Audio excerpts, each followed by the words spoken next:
नमस्कार, welcome to फिल्मी Shankar channel. Truck driver से बॉलीवुड के मशहूर खलनायक बने अभिनेता मोहन जोशी की फिल्मी बायोग्राफी जानते हैं। बॉलीवुड के सबसे मशहूर खलनायकों में से एक मोहन जोशी फिल्म, टीवी और रंगमंच के एक मशहूर अभिनेता होने के साथ साथ अखिल भारतीय मराठी नाट्य परिषद के अध्यक्ष भी रह चुके हैं। 4 सितंबर 1945 को बेंगलोर में एक निम्न मध्यम वर्गीय परिवार में जन्मे मोहन जोशी के पिता मिलिट्री के जवान थे और मोहन अपने 3 भाइयों में से एक थे। मोहन जब 7 साल के हुए तो उनका परिवार बेंगलोर से पुणे शिफ्ट हो गया और मोहन की पढ़ाई वही पूरी हुई। स्कूली शिक्षा पूरी करने के बाद उन्होंने वाणिज्य में स्नातक की पढ़ाई पूरी करने के लिए पुणे के Brihan Maharashtra college of commerce में दाखिला लिया। कॉलेज के दौरान मोहन जोशी का झुकाव नाटकों में एक्टिंग की ओर होने लगा, जिससे उनका मन पढ़ाई में कम ही लगता था। साल 1970 में उन्होंने पुणे में ही कमर्शियल थिएटर करना शुरू कर दिया और पुणे के किर्लोस्कर ग्रुप में नौकरी भी करने लगे। इस दौरान उन्होंने कुछ मराठी फिल्मों में छोटी मोटी भूमिकाएं भी निभाई। बाद में उन्होंने अपनी नौकरी छोड़ खुद का व्यवसाय करने का मन बनाया और एक ट्रांसपोर्ट कंपनी शुरू कर दी, जिसमें उन्होंने खुद भी लगभग 9 वर्षों तक ट्रक ड्राइवर के रूप में काम किया।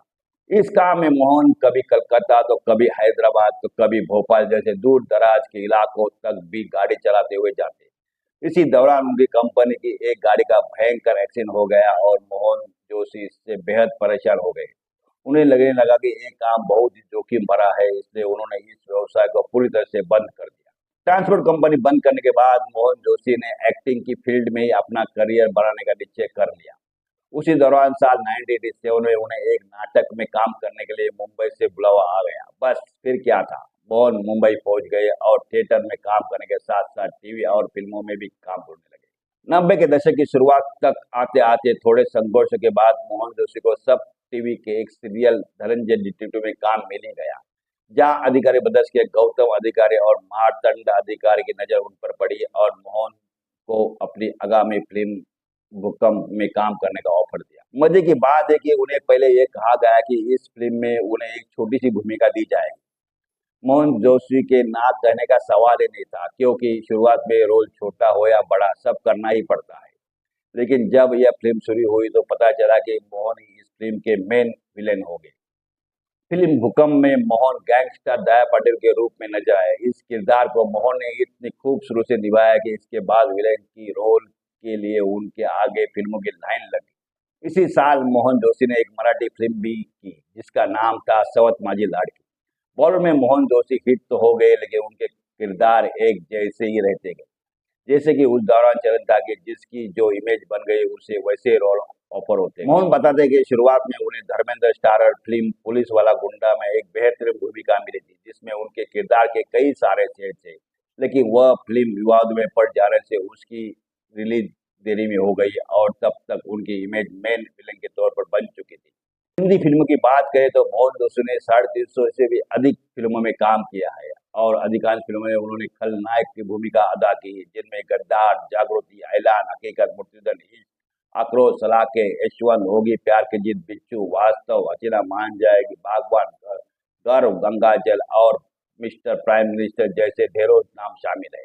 उनकी खास हिंदी फिल्मों की बात किया जाए तो मुर्तजन के अलावा प्रकाश झा द्वारा बनाई गई गंगा जल का नाम भी जरूर लिया जाता है, जिसमें उन्होंने साधु यादव की भूमिका निभाई थी और इसके लिए उन्हें कई पुरस्कारों से सम्मानित भी किया जा चुका है। मोहन जोशी हिंदी फिल्मों का जाना माना चेहरा होने के बावजूद अचानक नजर आना बंद हो गए और हिंदी फिल्मों से एक दूरी बनाते दिखे। बॉलीवुड में काम न करने को लेकर मोहन कहते हैं कि मैंने हिंदी फिल्मों में काम करना बंद कर दिया है। बॉलीवुड आज रिश्तेदार से भरा हुआ है और बहुत से नौसिखियों हिंदी फिल्मों में अभिनय कर रहे हैं। बहुत सारे ग्रुप और खेमे हैं जहां मेरे जैसे अभिनेता के लिए कोई जगह नहीं है, जो किसी समूह से संबंधित नहीं है। इसके अलावा इन दिनों नायक भी खलनायक की भूमिका निभाता है, इसलिए हमारे लिए कोई काम नहीं। हालांकि मोहन जोशी पहले से हिंदी के साथ साथ मराठी फिल्मों में और सीरियल में सक्रिय थे और उन्होंने वहाँ काम करना जारी रखा है। उन्होंने 70 से अधिक मराठी फिल्मों में काम किया है, जिनमें साहेब, सवत माझी लाडकी, सैल, संस्कार, दुविधा, सासूबाई, जोरात, खंडोबाच्या नावानं, नसीबवान, देऊळबंद, मूर्ति पैठण और 66 सदाशिव आदि प्रमुख है। फिल्म राव साहब के लिए मोहन जोशी को ढेरों पुरस्कार भी मिले। इसके अलावा वे कई गुजराती, तमिल, तेलुगु और कन्नड़ सहित भोजपुरी फिल्मों में भी काम कर चुके हैं। भोजपुरी फिल्मों में काम करने को लेकर मोहन जोशी ने कहा था कि मैंने कई भोजपुरी फिल्मों में अभिनय किया है, मुझे यह भाषा बहुत प्यारी लगती है और भोजपुरी फिल्मों में काम करने में आनंद मिलता है। मोहन जोशी ने हिंदी व मराठी सिनेमा के बाद साल 2010 में अपना रुख एक बार फिर से छोटे पर्दे की ओर किया और इमेजिंग के शो जमुनिया में काम किया। मोहन जोशी बीच बीच में हिंदी सीरियल में नजर आते रहे। साल 2020 में वो स्टार प्लस के मशहूर सीरियल दादी अम्मा मान जाओ में सीमा विश्वास के अपोजिट में दिखाई दिए थे। मोहन जोशी अपने पहले प्यार रंगमंच से कभी दूर नहीं हुए। उन्होंने अब तक 30 से अधिक नाटकों में काम करते हुए 8,000 से अधिक स्टेज शो किए हैं। उनके कुछ मशहूर नाटक है गाढवाचं लग्न, मनोमनी, गोष्ट, जन्मांतरीची, कार्तिक, काळजात घुसली, कुर्यात सदा टिंगलम, कलम 302, आई एम रेवती देशपांडे, तरुण तुर्क, म्हातारे अडक, डबल क्रॉस आदि। साल 2017 में मोहन जोशी को भारतीय थिएटर में अपने योगदान के लिए विष्णुदास भावे पुरस्कार से भी सम्मानित किया गया है।